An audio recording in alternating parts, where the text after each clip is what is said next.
Welcome to the Asian Leadership Series. My name is Karen from the Department of Management, and I'm your MC for this evening. Some of you may wonder how this talk came about. Actually, it is through a conversation between Yahoo, the case manager, and myself about how much we want to find a young, successful Asian business leader, and someone whom all our undergraduate students can relate to. And Yahoo said, well, Karen, have you heard of or heard about the founder of the Post-Production Office Limited, Nicholas Tse? And I said, perfect. So with the tremendous support from the Post-Production Office Limited, here we are delivering to you our first Asian Leadership Series. So thank you very much for coming.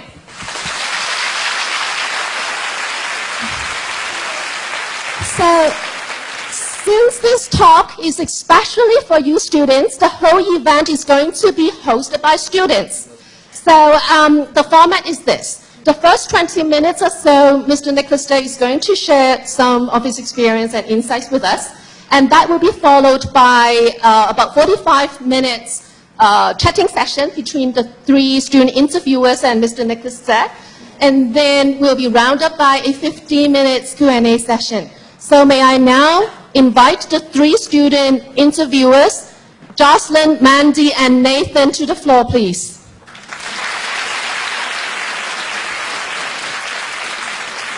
So before we officially kick off the event, just a friendly reminder of some simple house rules. So can you please switch your mobile phone to silent mode? And secondly, no laptop, computer, no live recording. And third, I understand everyone is very excited, but please remain seated during the event.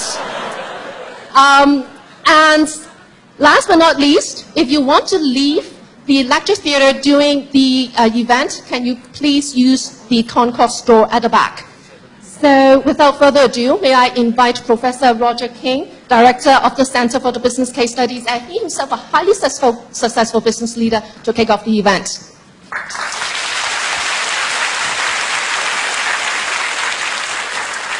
Thank you all.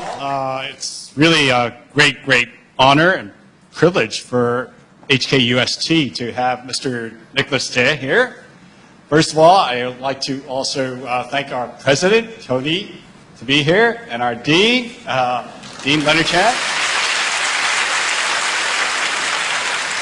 And of course, many other honored guests, but most importantly, you students. I think this is probably one of the biggest events we ever had. Just to let you know, Nicholas, when the registry opened, and within hours, it was totally full. In fact, this room only holds 400 people. Within a day and a half, we had 1,700 people signed up. And clearly didn't come to see Tony.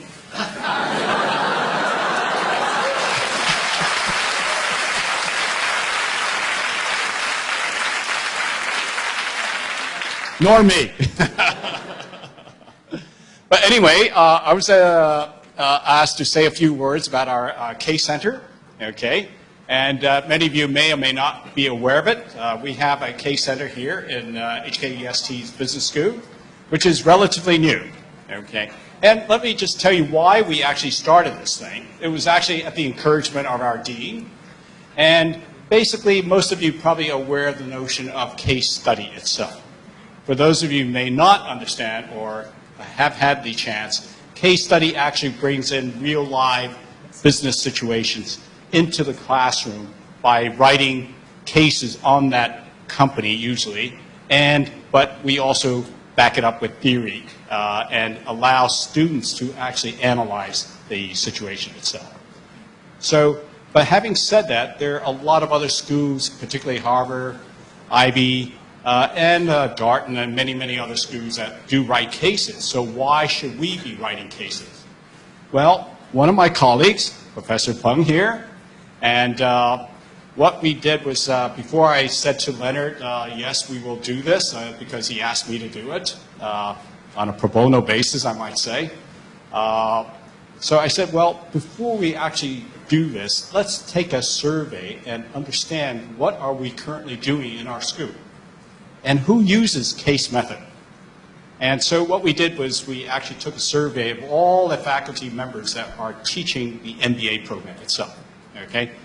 And what we discovered was, well, first of all, at the encouragement of the dean, we actually had 2/3 of the faculty responded to the survey, over 66 of them. And what was discovered was that students actually like classes that have cases in it, number one. They gave higher scores for classes that have that. So for those of you who are teaching, this is great news. The second thing is that actually like the professor that's teaching it. And the third thing was, how come we always study Western company cases? Why don't we have more Asian cases? And therefore, our main focus is now on Asian. In fact, my colleagues and I, Jerome there as well, have now coined the concept Asian cases by Asians for Asians. Now, it's not to say that someone from Harvard, if they ask for a case, we won't give it to them. But I would hope that in a few years, they would actually come to us and ask for cases. Why? Because a Harvard professor, their thinking process is very Western. They don't really understand how businesses are conducted in this part of the world. And hence, that's our primary goal here. And we're also very lucky that many of our faculty now have been supporting the concept itself. And in fact, even though the tenure system in the school doesn't necessarily recognize those that are involved in writing cases or even teaching cases, but we're moving along that line. So this is the purpose of that. And in fact, many of our cases, we are able to invite honored guests to come, but more importantly, in the classroom sometimes. And I recall one of my cases, the individual that came to the class, this is the person that's actually in the case itself. He said to me, Roger, you know what? This is great. I'm getting so many good suggestions from students. In fact, it's the cheapest consulting service I ever had. So, you know, the whole idea is you need to participate for you students in this room. And it's great opportunity to analyze real life situations. So I'm sure, again, you're not here because you want to listen to me. So it gives me great pleasure. And Nicholas really needs no introduction. But here today, he's coming as an entrepreneur. A business he's founded several years back when he was only, guess how old? 22. That was only yesterday, right? And he has a very successful business now. You have an office here in Hong Kong, of course, as well as in Shanghai, I understand. Right. So without further ado, I would like to invite Nicholas to come up.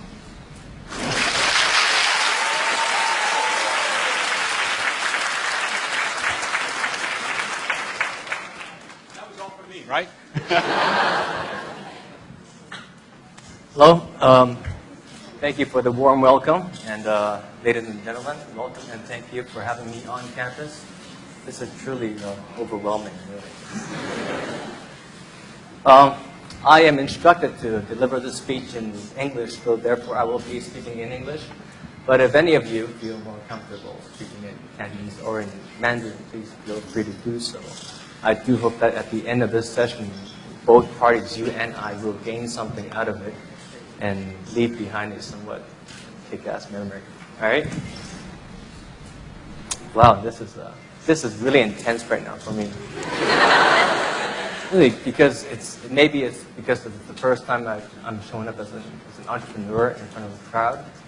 What is really odd is that I have been doing this most of my life. I have been giving speeches and performances and talks around the world to crowds ranging from 30 people to 130,000 people, but never have I been so uptight and nerve-wracking because maybe it's because I am simply put in front of a crowd of academics, and I feel that I am actually out of my league. I do feel that I am talking to another caliber.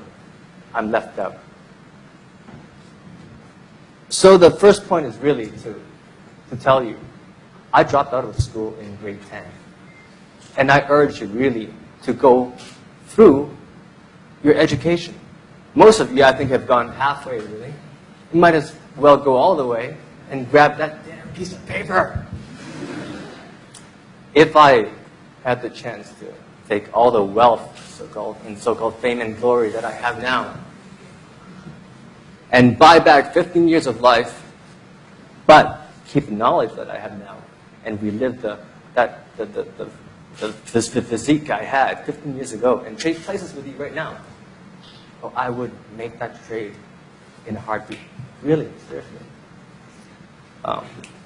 I dropped out of school when I was maybe in grade 10, and ever since I set foot into the so-called business world, there has not been a day that has gone by without me hating myself and regretting that I did not fully commit to my education. May it be fine arts, agriculture, architecture, ceramics, who knows, I don't know. MBA, but I dropped. And every day that has gone by, I do regret. Some of you may not feel it right now, but that diploma, when you're trying to close a deal with someone, it means just that much more. When you're trying to convince someone to an idea, a concept, something new, that piece of paper will just mean that much more, and people will judge you,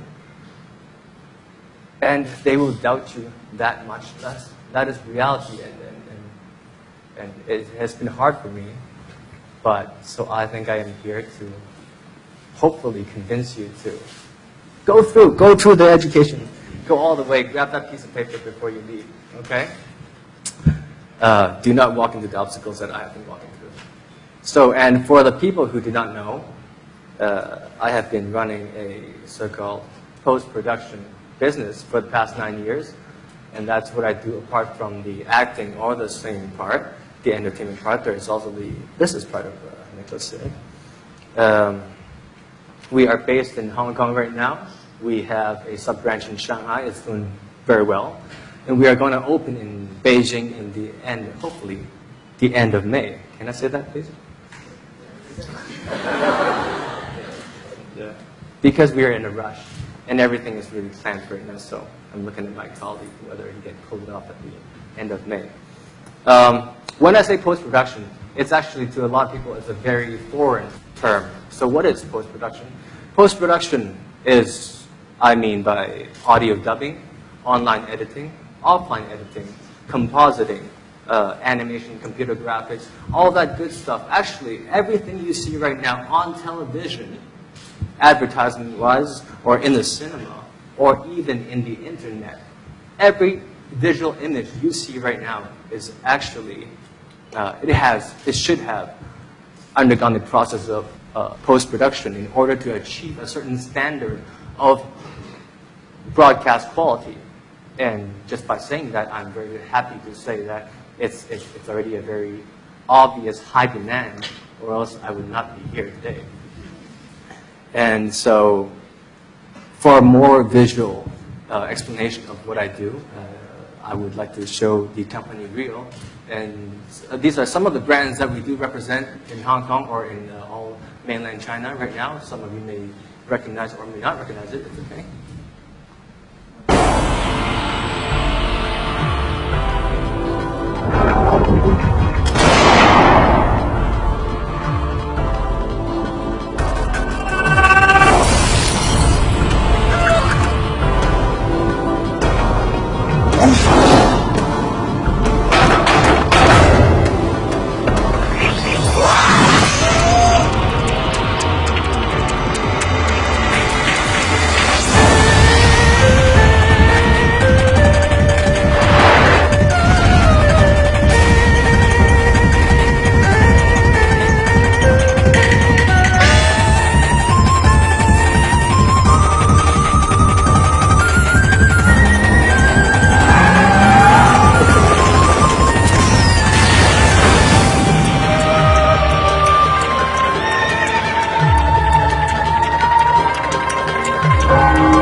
that's some of the brands that we represent at the moment.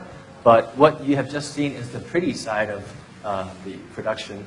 I would actually like to show you some of the before and after as to actually how we make a living. So what I'm about to show you is something called the Canon G12 model. It's an advertisement shot 2 years ago by a very famous crew. But okay, why don't I show you?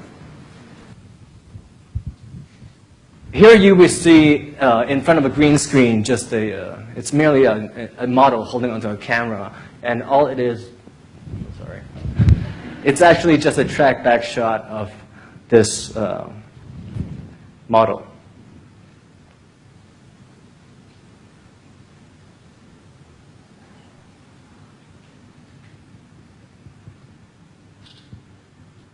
Yeah, it's not quite up to the entertaining part.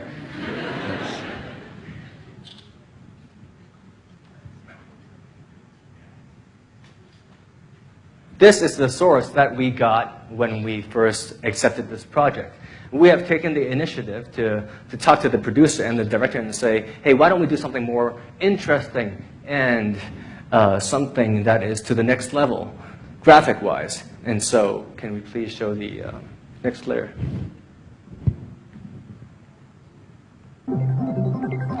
So with audio and visual enhancement, each layer by layer, you can see that inch by inch, this is what we do to enhance the visual effect for the outcome.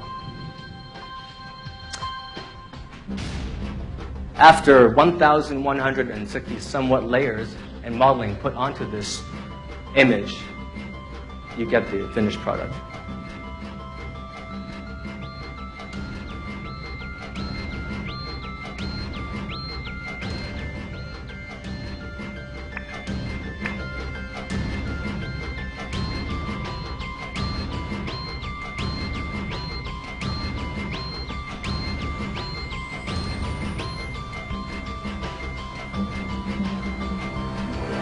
PowerShot G12. Canon. What's that? All right, there's one more full version of the finished version.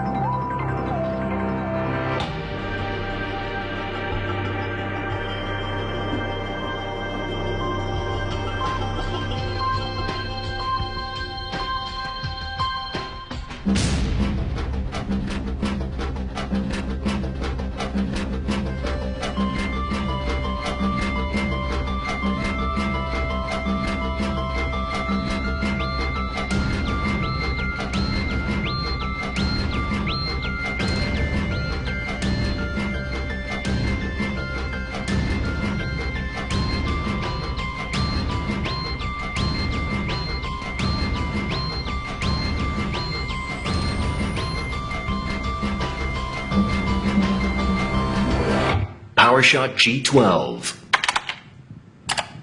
Canon.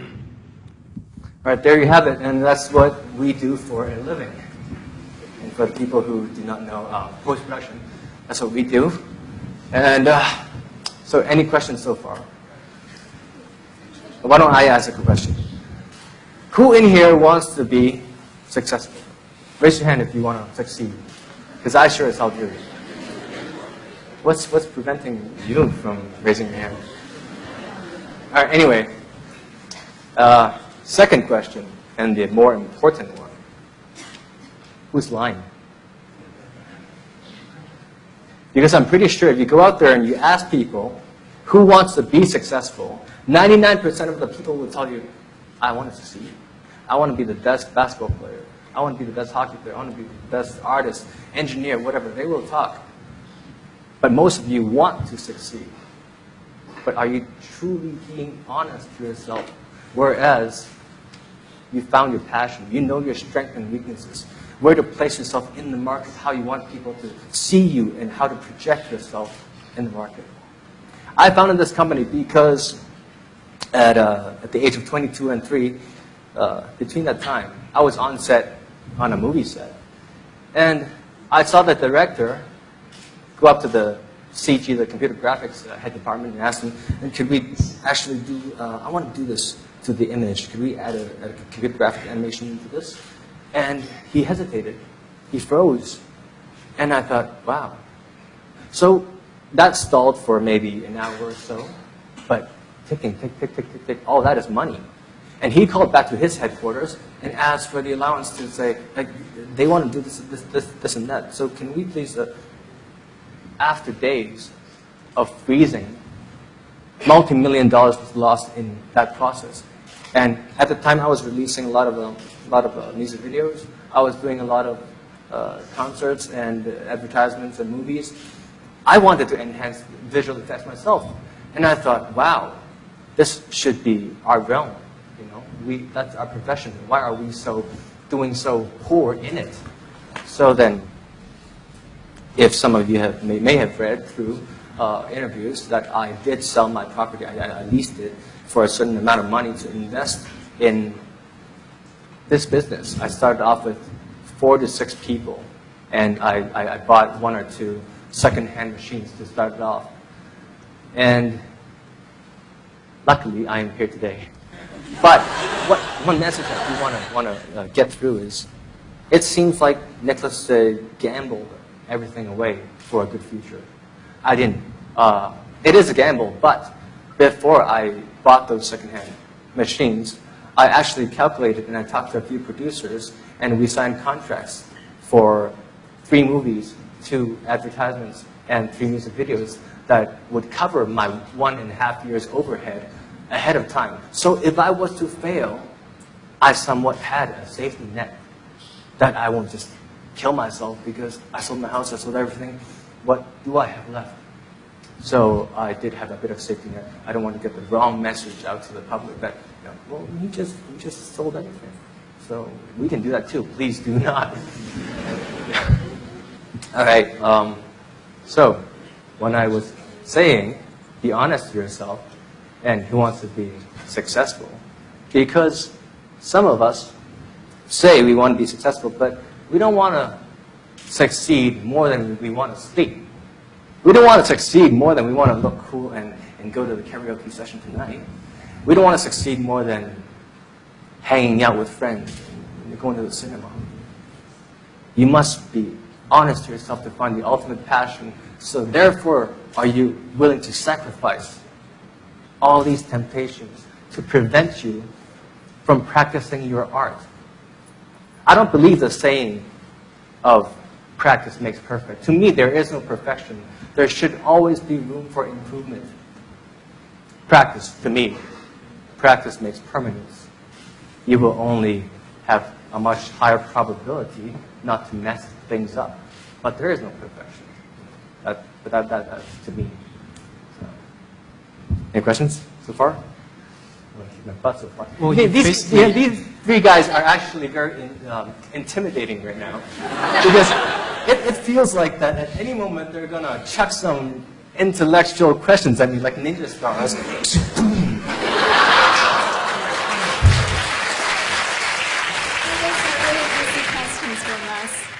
You've basically answered about half of our questions already, so. Because the angle you're sitting, like,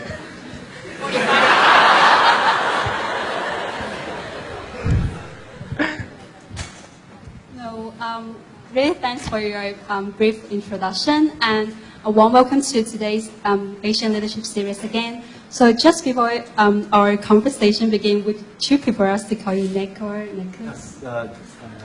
Okay. So Nick, so as we know that you have established a very successful company, and we know we saw a sample work from Canon, and we want to know that what is your greatest challenge when starting up your company?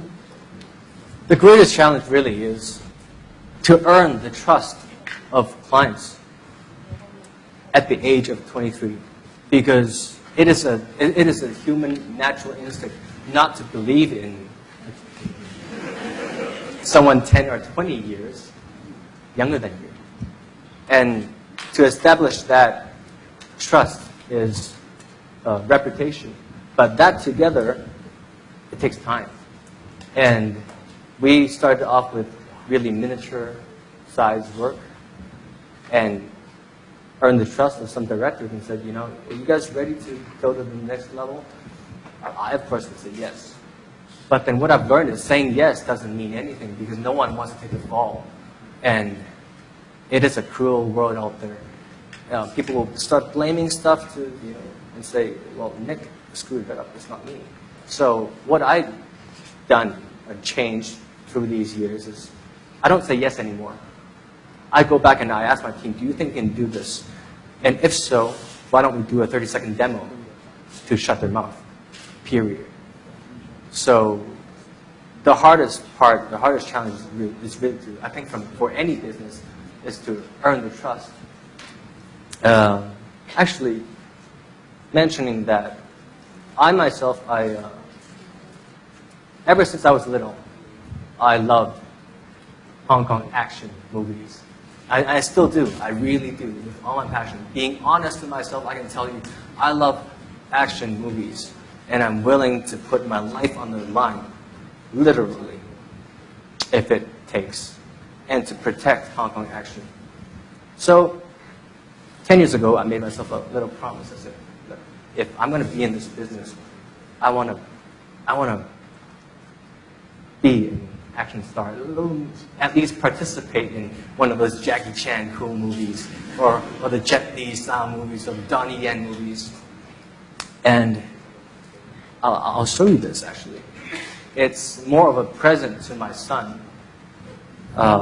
It's a 2-minute reel for his first birthday of some of my favorite stunts. Please do not try this at home, because what you're about to see for the 2 minutes, I've been training for 12 years. And a lot of luck is involved. That's why I'm saying practice only makes permanence, because the more I do this, the more chance I will die.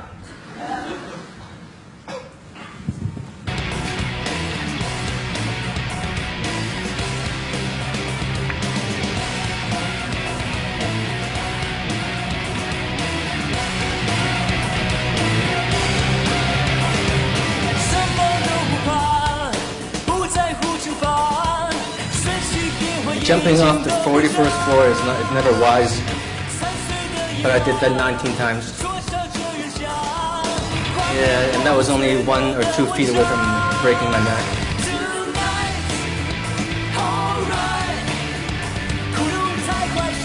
Yeah, that's the convention center.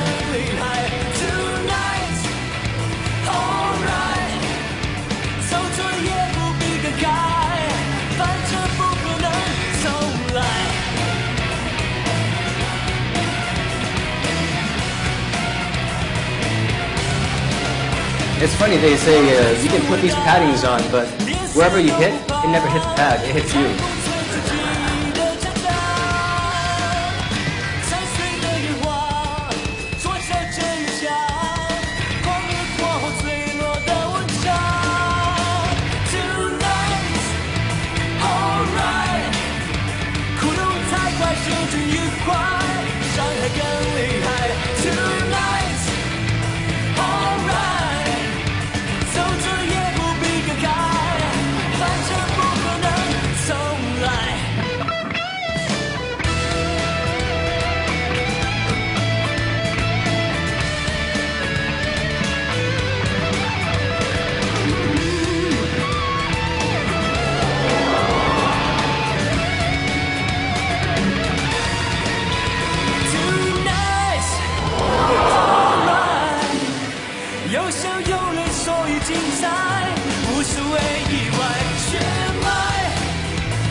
You know, and probably my son will not understand this message for another 20 years.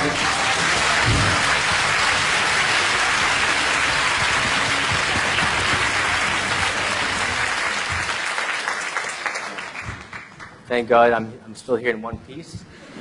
But that's how far I'm willing to go for what I love. Of course, I'm not asking you to jump off buildings. I've actually seen this video about 10 times. Really? Yeah, but it still gives me goosebumps every time I watch it. It's very emotionally touching, but shifting the focus towards the students, and you have definitely found your passion. But how would you advise us on finding our own dreams and our own passions? Like I said, I think be honest to yourself. I don't think anyone can answer that question for you. It's what you feel every day. You have to live it, you have to smell it, you have to feel it, you have to touch it. It's everything around you. Something that never bores you, I guess. Yeah, if you are hesitating for something, give it a second thought. But I'm here mainly through trial and error. And I guess that's part of life. You only start losing things when you start growing. But that's the contradictory philosophical part of life, right? So, like when we're 12, we're so eager to be 18 and say, hey, I'm old enough to stay up. I'm old enough to go clubbing. I'm old enough to click the porn button. But when we do get older, like I am now, we lose the stamina. We start losing a lot of reflexes, speed, power, all that. Then we start treasuring stuff. But what you love the most, ask yourself. I don't think anyone can really tell you that question, that answer. Well, but like sometimes if we find our own dream, we might not follow it, like we might not listen to our heart because of the social norms or expectations from our parents. So what advice can you give our student on really pursuing on your dream and stick to your mind? I don't think anyone, unless your dream is something that is so destructive that you're hurting someone else, I don't think anybody would stop you from pursuing your dreams, right? If it's something constructive or something normal, I would say, it should be okay if you're not trying to kill someone. And make a statement. That's what I did in my stunts. You know, I didn't just go about talking to the director saying, I want to do action movies, so I want to jump off. I trained. And then I started doing little stunts. I started to train in weapons, my fitness. The whole thing, it has to start from scratch. So you want to prove someone wrong, prove them wrong.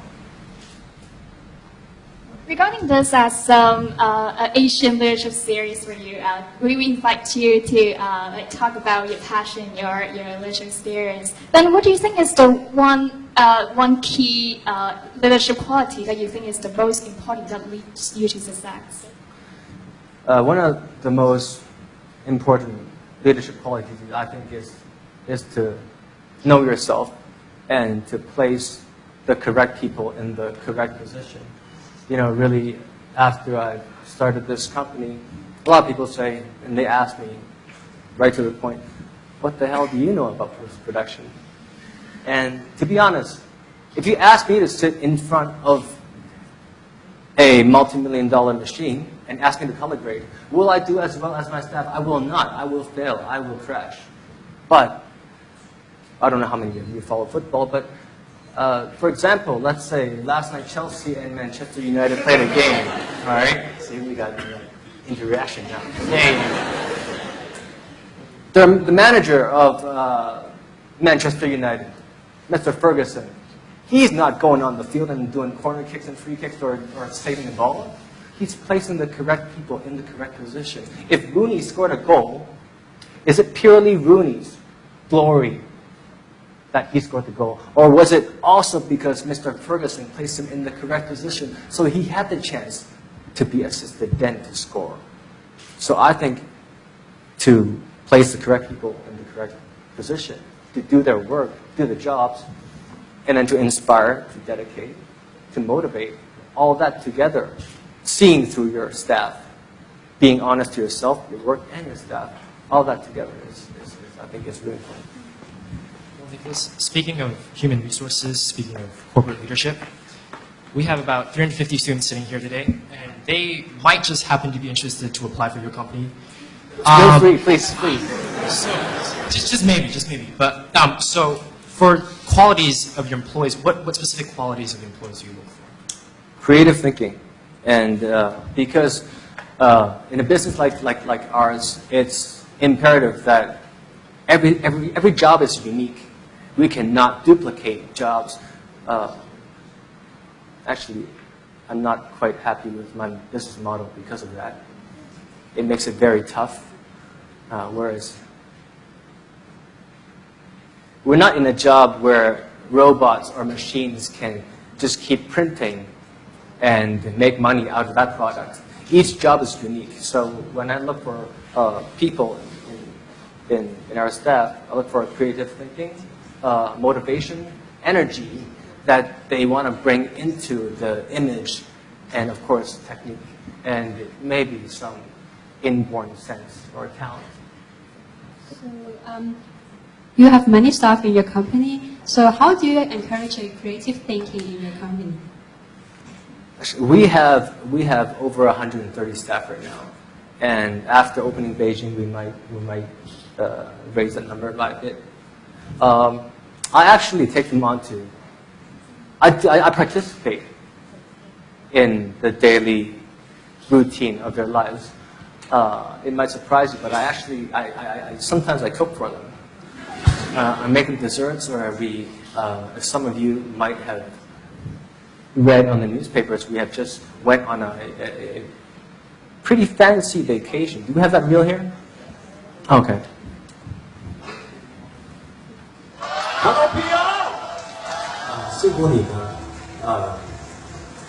Get my game lazy. 一齊出去享受我哋嚟緊嘅節目，我哋開埋啲香港。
Very amazing trip that you're considering.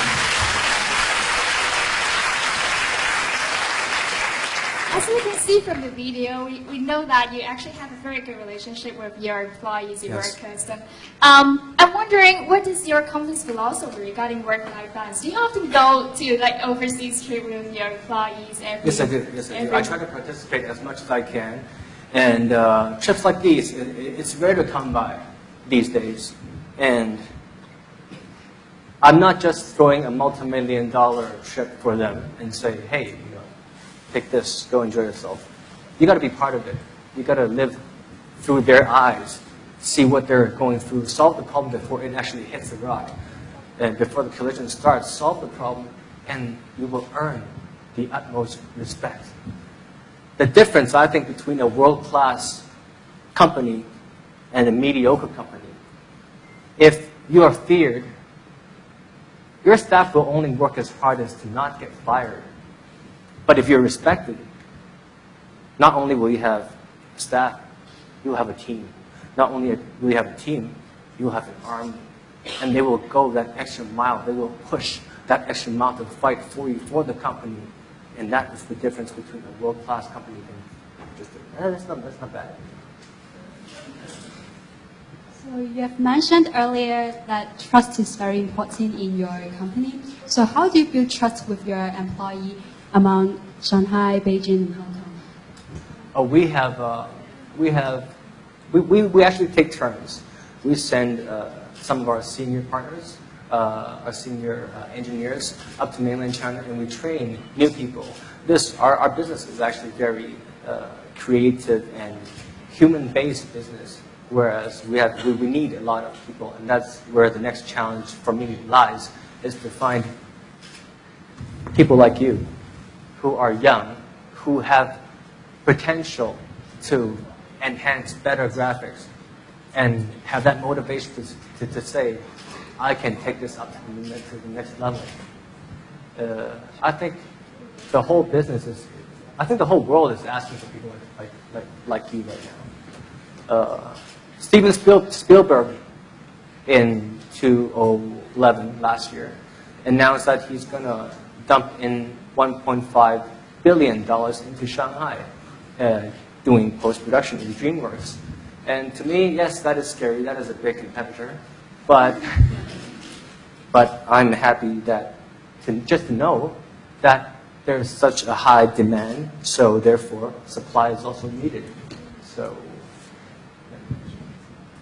Could you briefly explain to us your vision statement of your company? I myself, I really hope to give something back to the society in terms of visual-wise. And since I've been in this entertainment business for over 14 years now, I want to give something back to what is being broadcasted, and this might sound too big, but to re-educate the next generation, my kids, to know what is a better quality. Look at Korea, look at Japan. We have always been following the footsteps of their images. I think it's time for us, and that is why we are here today, for Asian leadership, and to tell the Western people that, hey, I can tell you right now that if you want Netflix to do Titanic 3D, I can do it. Just give me that time and give me that preparation. Post-production alone cannot make a piece of blank paper into magic. We need the whole process of pre-production along with us to merge, and together, then I'm pretty sure that we can achieve 3D Titanic. Don't think that we can't do it, we can. But ultimately, I'm looking for education. If there's a kid like me, a random kid like me in Hong Kong that wants to learn about animation or that likes to play video games, I'm sure a lot of you do. You have different angles and visions of things that people don't have. So times that by the number of the population in the whole mainland China. Only if 1% of mainland China people wanted to learn animation or post-production, that would mean 130 million students. How can we not do 3D Titanic? I'll do 8D Titanic. Briefly talked about your vision. And we've also talked about how you build trust with your employees. How do you ensure this shared vision from different offices, even in Shanghai, in Hong Kong, or in Beijing? Well, each year I give this annual speech to them. And so far, I'm very, very thankful to say that we have reached each year's goal. We have moved from, our office was in the basement, actually, of a building in Causeway Bay last year, before April the 2nd. And after April the 2nd, we moved to quite a luxurious building right now in Cubis number 1, 5-story building. And but what I mean is, each year we're meeting our goals. And then 2 years ago, I announced that we are the first company to cross border with mainland China to have a sub-branch in Shanghai and in Hong Kong. And we have achieved that goal. And within a year, I am very proud to announce that we are going to open in Beijing, which no other company, post company, has done in the history of Hong Kong. So for the staff, I always tell them, I'm not asking you to work for me, I'm asking you to work for yourself. And it is important to make them feel like that they're at home, that they want to go to work, and they see their future. Not am I only getting the salary paid, I am, wow, this guy is actually, he's making every promise come true. And for them, that is so important because they're not, everything is coming true. And they see further.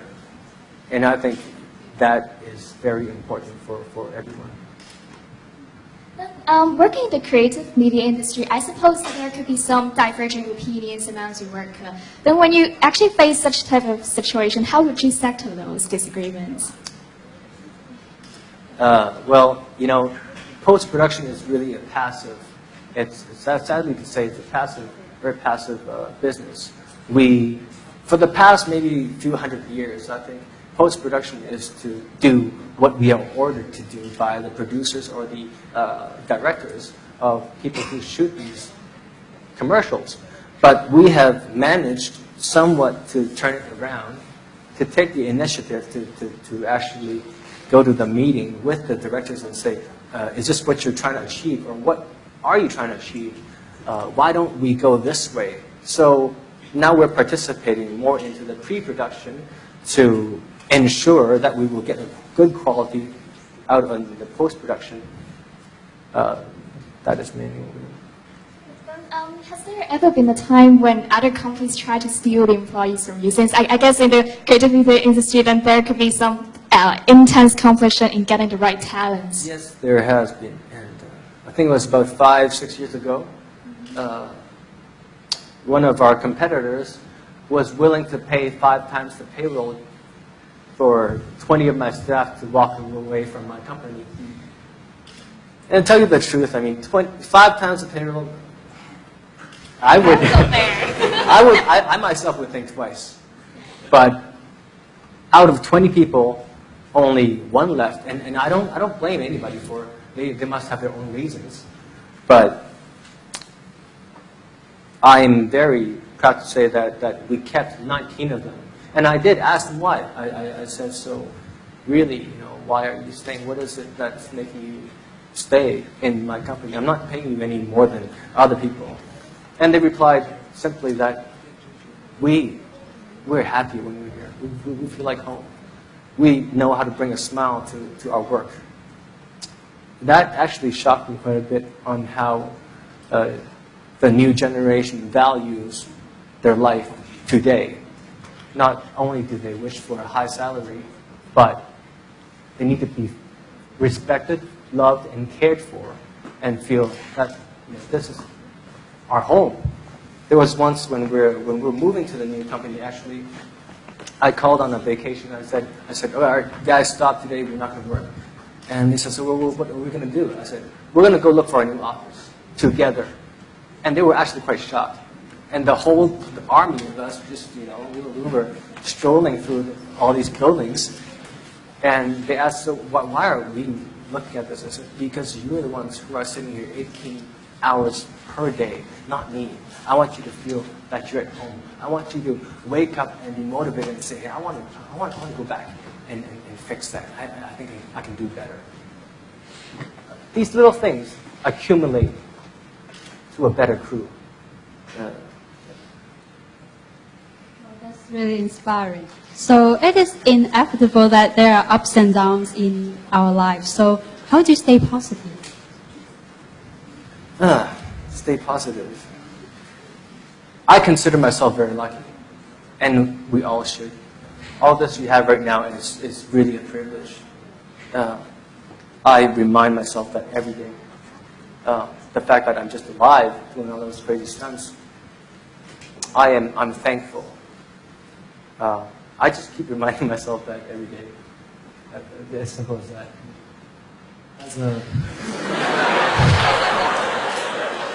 As a final question to wrap up from us three, what is the most important message you want us to take from this Asian Leadership Series?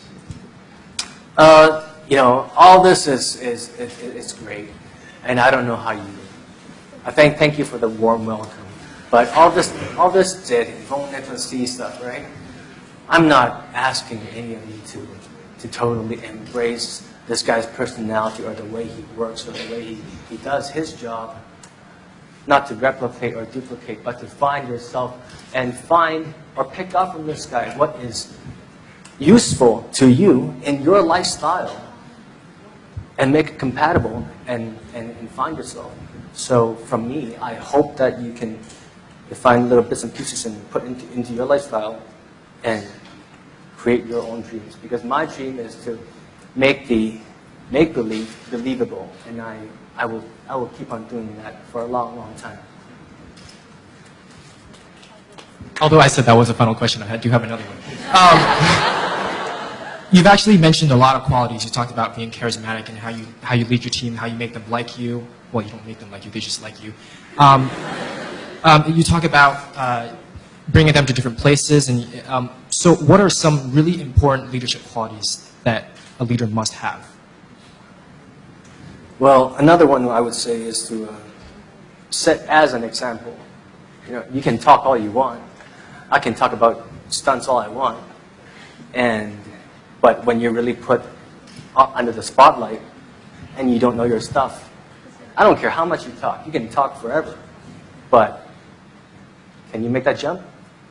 If you've been training for it, you can. But that for me is the ultimate test. Whereas in business, I may lose money. I may lose a job or two. But there, if I was not really honest to myself, I would lose a leg, I would lose an arm, I would lose my life. So it's knowing your stuff. Like I said again, practice only makes permanence. Thank you very much for sharing with us today.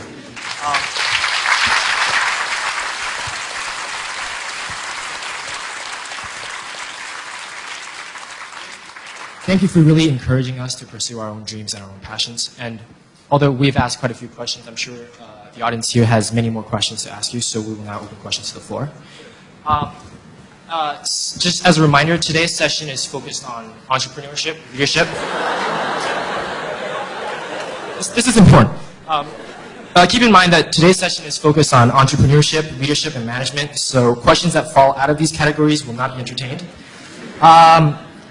Originally, we have about 20 minutes for a Q&A session, so please keep your questions brief and to the point. If they drag on for too long, I'm sorry, but I'm going to cut you short and I'm going to give the questions to some other student. So please be respectful to the audience. Just another thing, when we hand you the microphone and after you ask the question, please pass it back to the staff members so other people can get a chance. Thank you for your attention, and we will now start taking questions. Yes, please.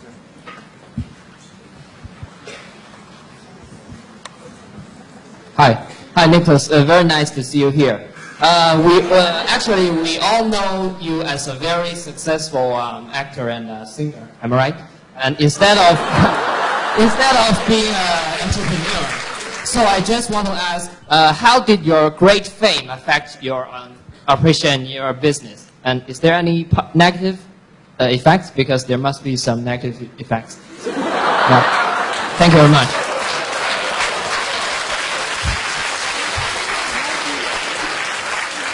That is an awesome question. You know, I was going to say about the category that the questions are going to come by.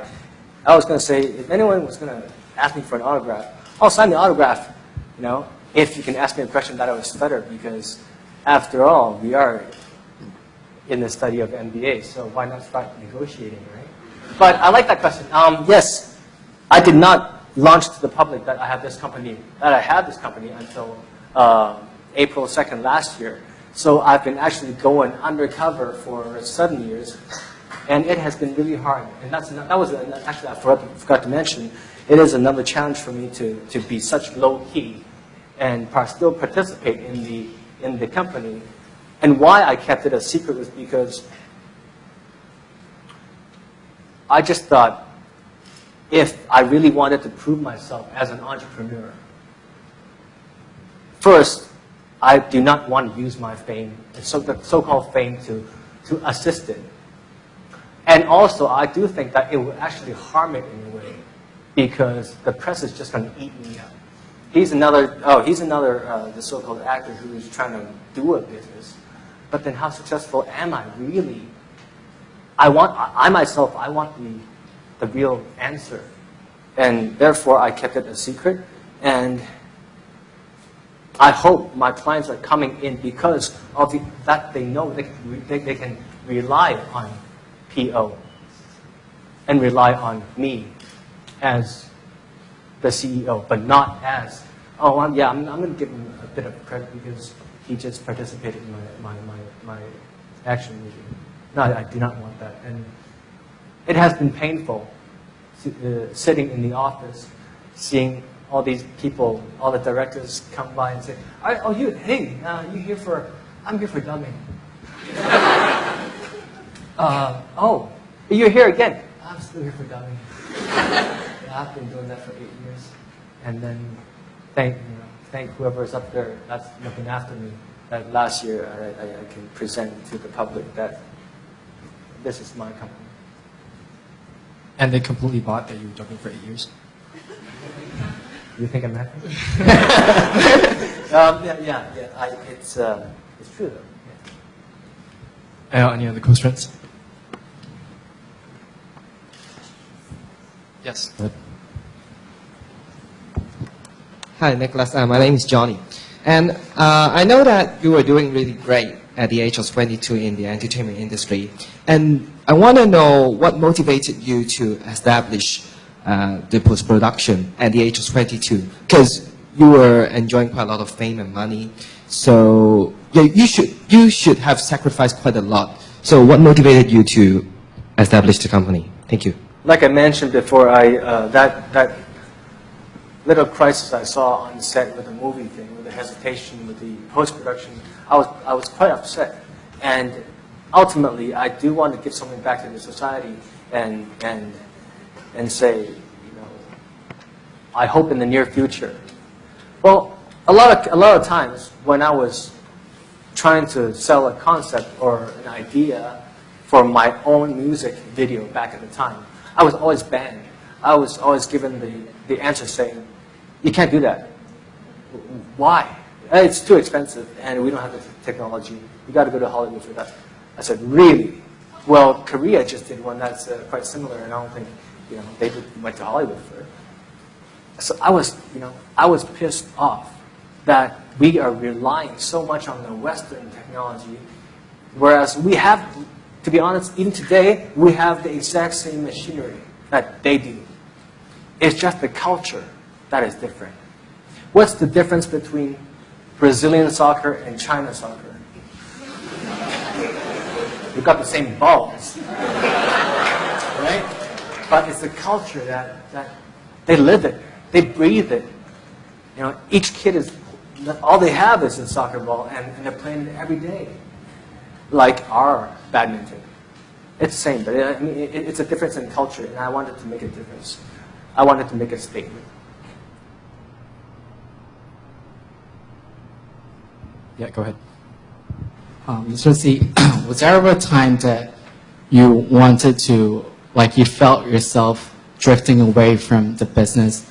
Like when your company wasn't doing well, and as a startup, I guess it was very tough looking for projects or clients.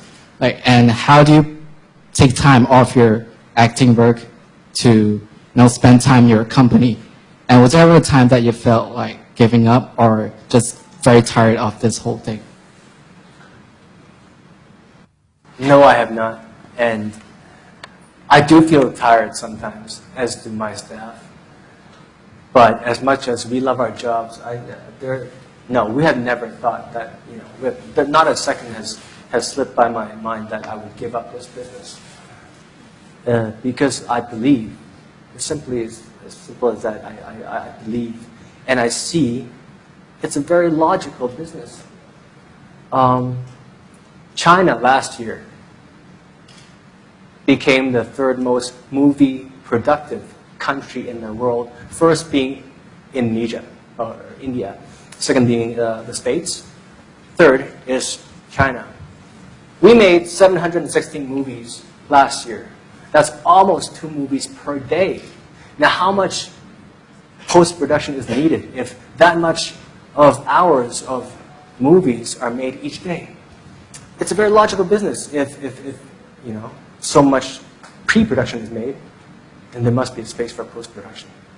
And I don't doubt at all. I see a great future in this business. The lady in front.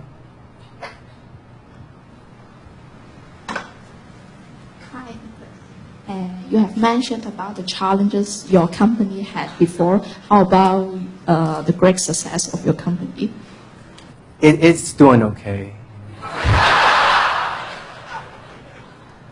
I really don't dare to say it's anything right now. It's nothing compared to a lot of my idols like DreamWorks or Pixar.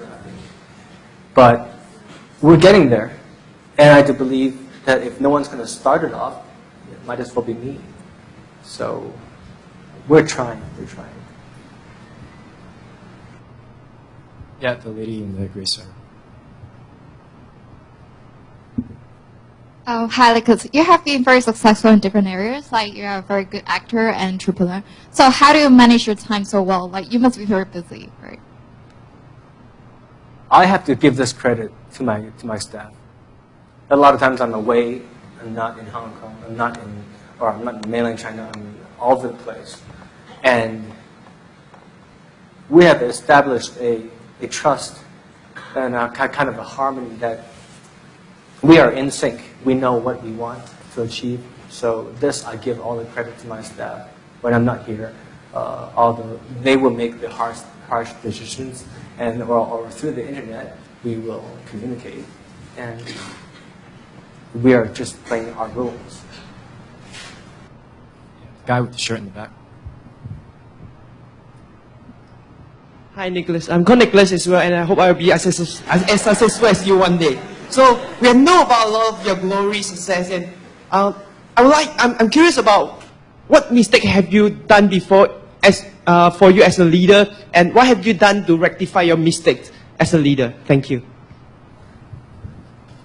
I like that question. It's hard. I have a tendency to rush, as do all kids should, actually, maybe. Well, when they're 22 and 23, we kind of rush into things.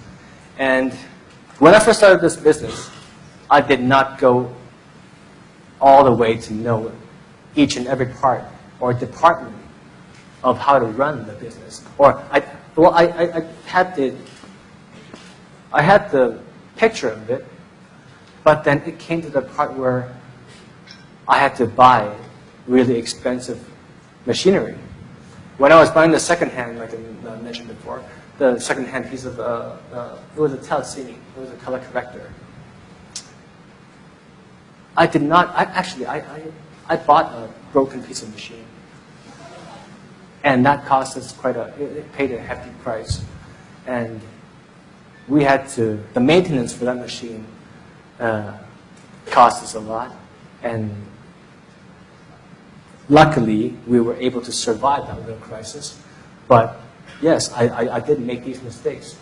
And I failed a lot of clients. I failed a lot of staff to trust me or not, whether or not to trust me anymore.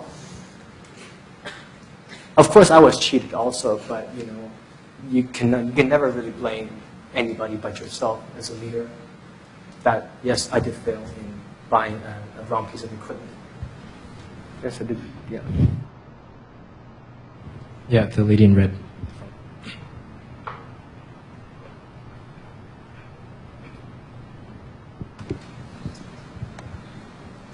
Hi, Nico. I'm from Shanghai, and I am wondering where's your office? No. I was wondering, is there any difference between starting a new business in Hong Kong and especially like in mainland China? Yeah. I don't think we should draw a line between any country, especially that we are as one now. If you hold on to the same principles, may it be Hong Kong or the mainland China or the States or in Africa. I think it should be the same. Yes, and my office is a 红方工业区，所以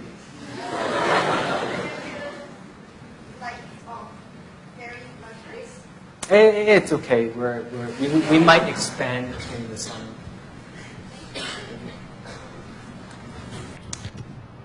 Hello. Can you hear me, sir? Yeah, hi, Nicholas. Do you have any short-term or long-term plan on your company or on your personal life? I remember that you like action movies. Are you still going for that? Do you have any plans in the future to have your own films short?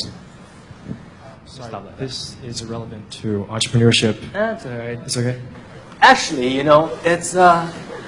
it's kind of related, and although it is kind of it's not a business secret, but a lot of people think, hey, why did you all of a sudden open a post-production company when you're an actor?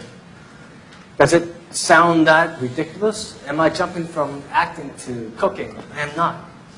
Actually, if you think about it deeply, it's quite linked together. If I have enough bargaining power and trust between the director and the producers to say, look, my company can handle this now. What about I participate in your next movie and I do the post? Now, isn't that a win-win situation? So do I have plans? Yes, I do. I do have plans to make new movies. And I hope that I can bargain the deal that I can also handle the post-production part. If we have all seen that, the last real big success in Hong Kong, Jie, we were really lucky to be able to handle the color direction part. Although I wasn't in it. But hey, we got to the tennis awards. So. Yeah, the lady in the back. Hi. So you were 23 when you founded your company. So you were so young. Did you ever feel like you missed out on life? And how do you deal with this regrets? If you call them regrets. Yeah. I try to think that I lived my life fully. That's why I am going for every, call me greedy, but I'm going for every opportunity again. And why shouldn't you? Right? A lot of people ask me that question. Do I regret anything? Like I said, I would fully commit to my education if I had the chance to buy back 15 years of life, but I don't. I think I've lived my life fully. I have 2 very cute sons, and they're healthy. I'm just grateful. And I hope everybody should think out of the box sometimes. I'm getting a lot of questions, whereas how to pursue your dreams, or is this okay? Are we going too far? Where do you draw the line between reality and business? Well, Leonardo da Vinci, in 1493, I think it was 1493. That sucker drew the Aristou, what we know today as a helicopter. I'm pretty sure back at the time, people would call him crazy. What? That thing flies, hovers? Well, whatever. Well, 500 years after, it is a very well-known transportation device. It was 1493. So don't doubt yourselves. You may get a lot of negative inputs or comments. My mom, my family told me, they seriously, in words, you won't make it. You won't be a successful businessman. I got tons of those. And my dad, they're all worried because it's just very seldom for anyone in the entertainment business to actually make it from scratch. In the business world. But that's me. That's the rebellious side of me. I like proving people wrong. Sorry, we only have about time for 2 more questions. So the lady in the front right there. So, hi, Nicholas. I want to ask, you mentioned that you have a competitor in Shanghai, right? So, how you are going to lead your team to defeat your competitor?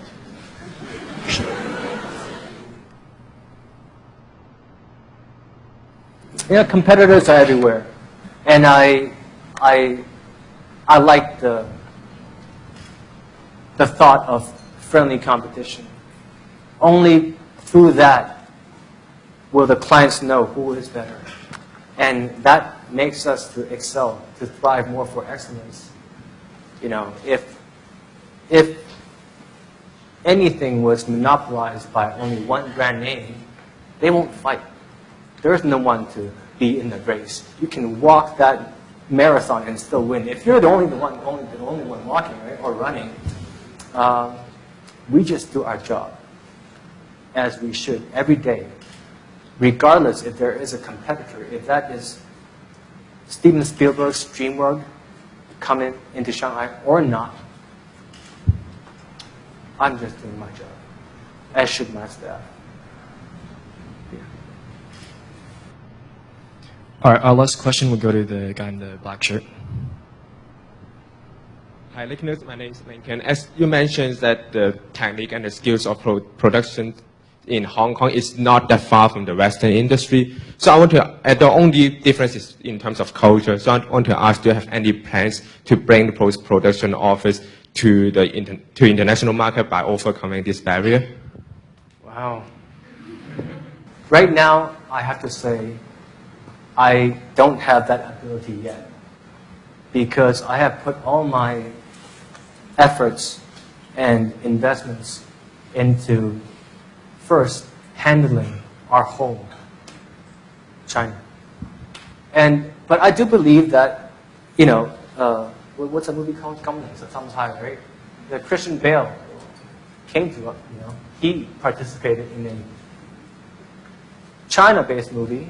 So if you're asking me about that, I think that's something really far away. But I hope one day, or maybe through IPO, will I get the chance to go overseas and reach that goal. But me alone, I really can only do that much.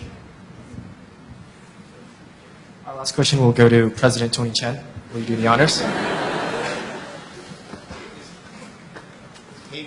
Surprise. Now, can I ask something that's not tied to entrepreneurship? I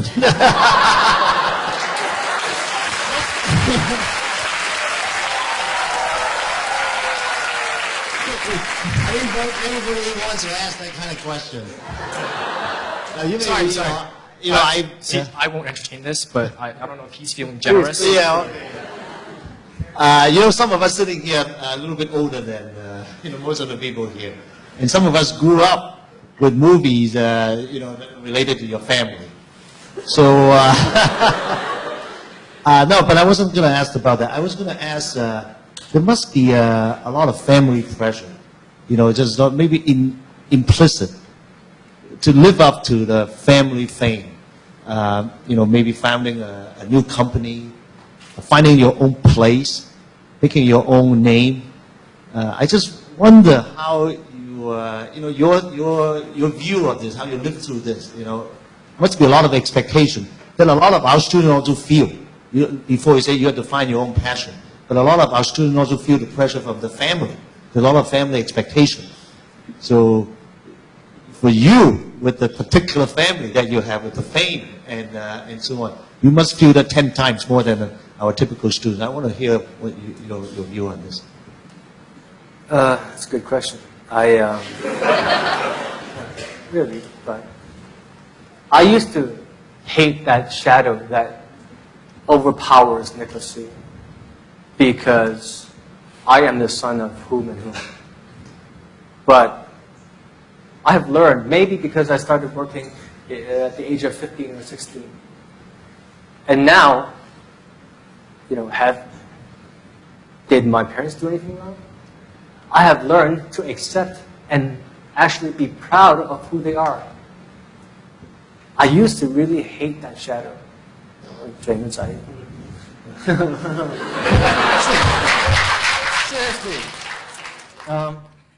But as you grow and you go through crisis and all that crap, you learn. When you get hit, and life will hit you as hard as he wants to, no one will stand by you as close as your family. And it's through these little problems and crises where I have found a way to release that shadow as being whoever's son, and embrace it and love it and say, yes I am, so what? We're both, we're both doing okay as a human being.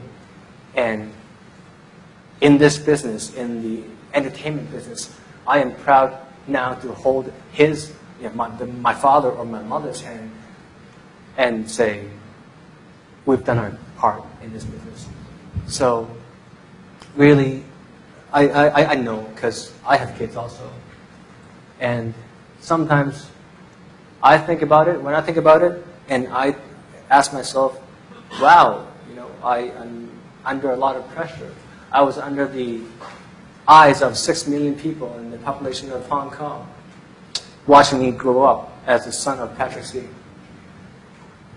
Now that I think about it, what's really unfair are my kids, because now that they are under the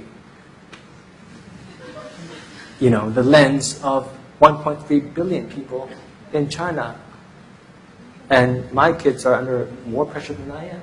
But what I hope they will learn from this is if they can just simply grow as a human being and not let my shadow overpower them too much. Now that's being a man. Now that's being able to live life as you should. And why let anything stand in your way, especially if there's someone who loves you, and that is unconditional love. They expect nothing in return, and I bet you anything, just simply because you're sitting here today, they want the best for you. This is HKUST, man.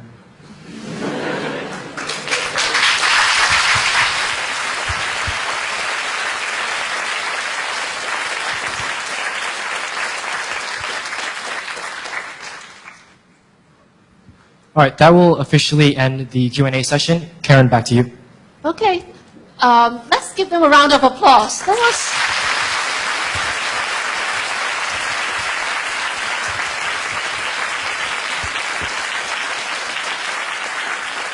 And I have to say that, Nicholas, this is my second time meeting you, because the first time we did a video interview with him.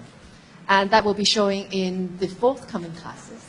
And that was truly inspirational, even though I've heard it twice. So thank you very much. And to show our appreciation, may I invite Dean Leonard to the stage and for gift giving ceremony.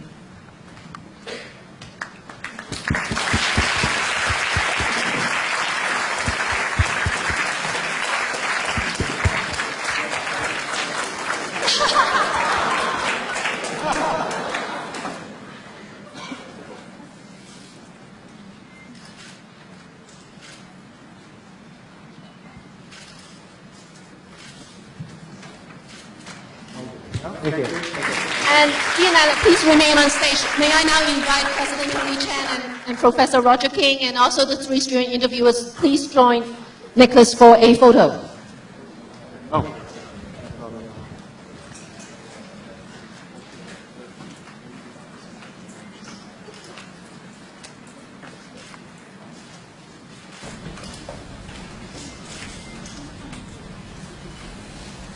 I can see there are lots of photos.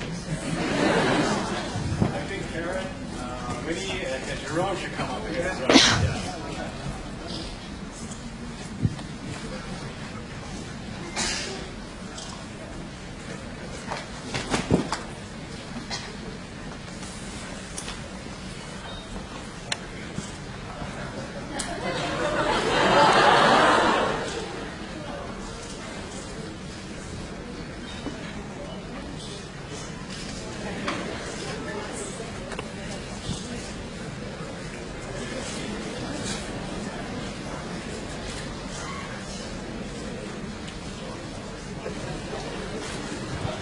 thank you very much. And most of all, thank you all for coming to the event. Give yourself a round of applause.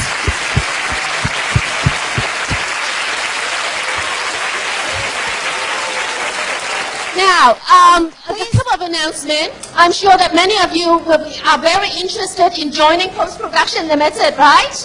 And the senior managers are going to stay behind and entertain questions so that you can explore job opportunities with them. Yes, so we have Amanda and also Diana, who's the managing director, and also Michael, who's going to join us, who's the director. And so for those who would like to talk to them, please come down later. And in the meantime, I'm afraid that this is the end of our first Asian Leadership Series. And I hope to see you again. Good night. So for those students who would like to talk, can you please come down? It's a free format thing. Anyone wants a job?